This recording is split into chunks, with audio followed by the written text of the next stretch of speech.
السلام عليكم ورحمة الله وبركاته. ازيكم يا حبايبي؟ عاملين ايه؟ يا رب تكونوا بخير. يلا نبدأ كلامنا. نسمي الله ونصلي على الرسول. اللهم صل وسلم وبارك على نبينا محمد. ليه نشتريه من السوبر ماركت او من المحلات، واحنا نقدر بكيلو دقيق نعمل فطيرتين كبار تكفينا وتفيد كمان. يلا نخش نشوف المقادير بتاعتنا. مية ودقيق وملح، ومية ملح حنفية كمان، يعني مية مش هتسخني ولا اي حاجة. العجن طبعا حسب نوع الدقيق بياخد مية قد ايه.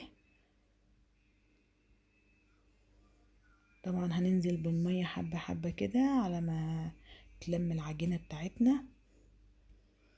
طبعا العجينة بتلزق لسه فهعجنها تاني.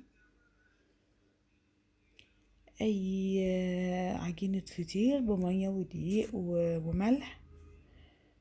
عجنها شوية كمان كده علشان احس انها ما بتلزقش، ولو حسيت انها بتلزق على الرخامة شوية كده وجنبي شوية مية بايدك، بليها مية وعجني كويس في العجينة بتاعتك.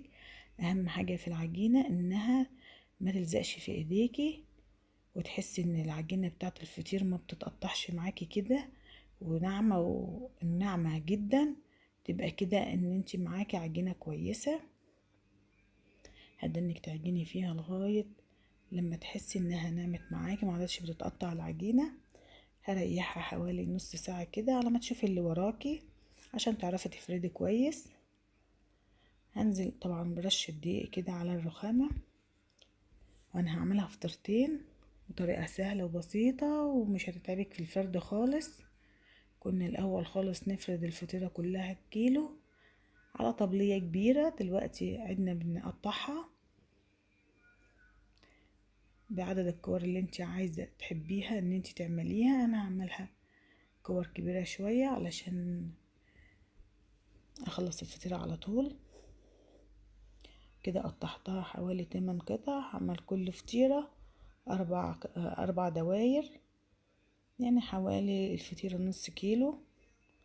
حطيتها في زبدة كده، زبدة وقشطة سيحتهم على بعض وشوية زيت صغيرين عشان ما تنشفش، وافردي كويس جدا. معاكي السمنة والزبدة بيفردوا معاكي على طول. رققي كويس ولمي العجينة كده، ولو احتاجت زبدة حطي. هنعمل واحدة معاكم كمان.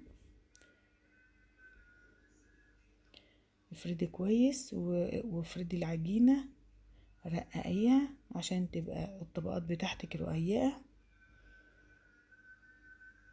هنجيب اللي احنا فردناها ونحطها في نص العجينة كده ونقفل.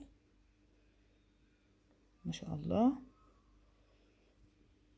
ان شاء الله هعمل معاكم الفطير الشرقي، محشي لحمة ومحشي سجق، محشي اي حاجة بتحبيها احشيها معاكم.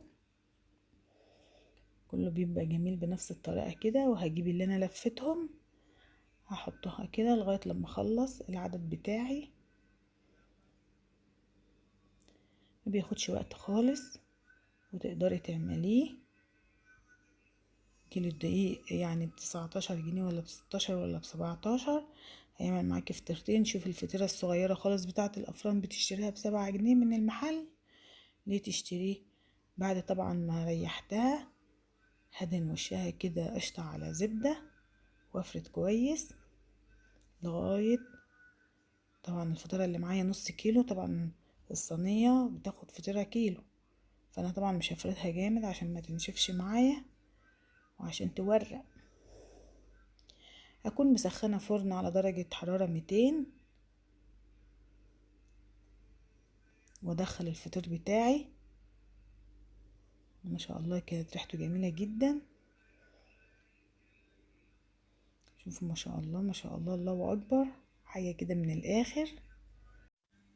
لازم تكوني مسخنة الفرن قبلها قبل ما تدخليه. شوفوا ما شاء الله لونه جميل ذهبي كويس ما شاء الله.